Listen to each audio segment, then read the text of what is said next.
Seja bem-vinda, seja bem-vindo à educação de jovens e adultos. Você está dentro da aula de Ciências da Natureza. Vem comigo aqui que nós vamos ver o quê? A aula 3, segunda etapa, módulo 1, unidade 2, segunda semana. Estamos trabalhando com vocês sobre os fenômenos naturais. Na aula anterior nós falamos de maremotos, terremotos e vulcões, que acontecem devido às movimentações que acontecem no planeta Terra de uma forma natural. Na aula de hoje, vamos dar continuidade a esse objeto de conhecimento, dentro do que nós vimos que é muito importante para vocês, que são as placas tectônicas. Essas placas tectônicas, que em uma dinâmica são responsáveis pelos efeitos na superfície do nosso planeta Terra. Planeta Terra este que forma um grande quebra-cabeça, conforme vocês conseguem observar nessa imagem, na qual mostra que esta parte encaixa com esta parte. De que continentes estamos falando? Será que estamos falando aqui do continente americano e também do continente africano? Mas como isso seria possível de acontecer? Pois bem, é o que vocês vão aprender na nossa aula de hoje. Dentro então da nossa aula, ao olharmos para o mapa mundial, podemos observar uma característica muito importante. A América do Sul, especialmente o Brasil, anotem, parece se encaixar perfeitamente no continente africano, como se um dia já estivessem unidas de alguma forma. Você também já percebeu que isso acontece? Sim, que é um encaixe perfeito. Então, por que esse encaixe não está mais junto? Devido às placas tectônicas e suas movimentações. Você vai aprender hoje que o grande continente único que formava todo o planeta Terra era chamado de Pangeia. Então vem aqui comigo para que você possa observar na imagem esse processo de fragmentação deste único continente que eu chamaria de Pangeia. Continente este que estaria todo unido de acordo com o que mostra na imagem 1. Esse único continente, então, denominaria de Pangeia. Estaríamos aí falando de 200 milhões de anos atrás. Este único continente, posteriormente, iria formar, devido à fragmentação, os outros continentes. Dessa forma, eu formaria dois continentes principais, que vocês conseguem observar na imagem 2. A Laurásia e a Gondwana. Novamente, a Laurásia e a Gondwana. Isto se tratando de 120 milhões de anos atrás. Dessa maneira, tanto Laurásia quanto Gondwana formariam posteriormente os continentes que vocês conseguem observar nessas imagens, como, por exemplo, a América do Norte, a Euroásia, logo depois abaixo, a África, a América do Sul, a Antártida e a Austrália. Nós temos uma imagem em uma apresentação 3D, conforme vai mostrar aí para vocês, do nosso planeta Terra. Vamos fazer aí o inverso.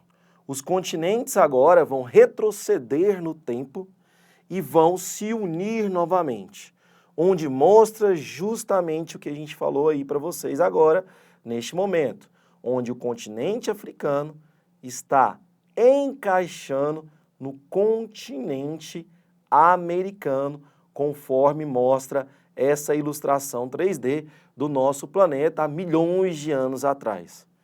Conseguem perceber que a Terra era formada então de um único continente? Conseguem me dizer qual era o nome desse continente? Se a sua resposta for Pangeia, você já está aprendendo aqui na educação de jovens e adultos. Posteriormente, eles vão se separar em dois. Laurásia e Gondwana. Continua aqui comigo então. Na verdade, essa história do nosso planeta, entre 600 a 200 milhões de anos atrás, existiu este supercontinente que nós demos o nome de Pangeia. E vocês viram também que a Pangeia posteriormente forma a Laurásia e a Gondwana. E depois de milhões de anos de formação, nós temos aqui a imagem do nosso mundo moderno. Essa hipótese, essa afirmação é denominada de deriva continental. Novamente, deriva continental. Ao longo dos anos, então, as placas tectônicas estavam unidas. Em um processo de divergência, elas foram gradativamente separando. Separando em quem? Novamente, em Gondwana e Laurásia. Gondwana vai ficar ao sul, enquanto Laurásia vai ficar ao norte. Dessa maneira, surge um oceano no meio, chamado de Oceano de Tétis. Novamente, Oceano de Tétis, que hoje é denominado Mar Mediterrâneo. Anote, importante para vocês. Novamente, Tétis, posteriormente, vai ser chamado de Mar Mediterrâneo. Pois bem, dentro ainda do nosso conteúdo, nós temos que as separações não pararam por aí. Tanto Gondwana quanto a Laurásia se separaram em continentes menores com o passar dos anos. Esses continentes vão formar o que a gente conhece atualmente. Pois bem, professor, não posso me enganar. Essa separação não foi suave e ela não foi rápida. Ela durou milhões de anos, já que o movimento das placas tectônicas é conturbado principalmente em zonas de convergência, causando, inclusive, alguns fenômenos naturais. Mas as zonas de divergências continuam praticamente as mesmas, exceto pelas mudanças com alterações no nível do mar. Até mesmo o mar mudou o seu nível. O surgimento, por exemplo, da Cordilheira dos Andes, na costa oeste da América do Sul, é resultado dessa convergência, assim também como a Cordilheira do Himalaia. No nosso caso aqui, o nosso costume da América do Sul é conhecer mais a Cordilheira dos Andes. No caso aqui da Cordilheira do Himalaia, ela fica na China, entre ali Índia e também Nepal, graças ao movimento das placas tectônicas da Índia. Dessa forma, nós temos essa imagem que ilustra novamente e reforça o que foi colocado para vocês. Na imagem 1, o único grande continente aqui, formando ainda a Pangeia, que depois iria dividir em Laurásia e Gondwana, e o Oceano de Tétis. Posteriormente aqui a separação da Laurásia e da Gondwana. Laurásia mais ao norte, Gondwana mais ao sul. Há 65 milhões de anos atrás, então, eu vou ter a formação aqui da América do Norte, da América do Sul, da Antártida, da Áustria, da Índia, da Austrália, me desculpe, da Austrália, da África, da Europa e da Ásia. E nos dias de hoje nós temos aqui, sim, agora o formato de todos os continentes, como eles são, e as suas específicas placas tectônicas. Dessa maneira, o nosso continente está ainda em constante transformação.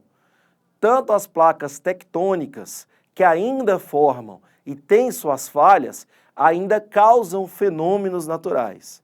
Então, tanto o planeta Terra quanto o Sistema Solar, a Via Láctea e o Universo, elas estão em uma dinâmica, em um constante movimento. Vem aqui comigo. Gondwana deu origem às massas continentais. Quais são elas? Gravem: América do Sul, parte da América Central, Antártida, Austrália e Índia. Cada uma delas se afastando do seu ponto de origem e se movendo até chegar na sua configuração de hoje.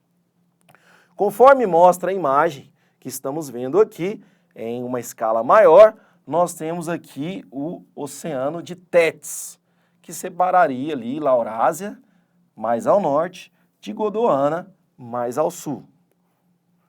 Dessa maneira, a Laurásia agora, então, daria origem às massas continentais da América do Norte, parte da América Central, anotem, Europa e Ásia, que assim como ocorreu com Gondwana, essas massas se afastaram e moveram até atingir o estado atual.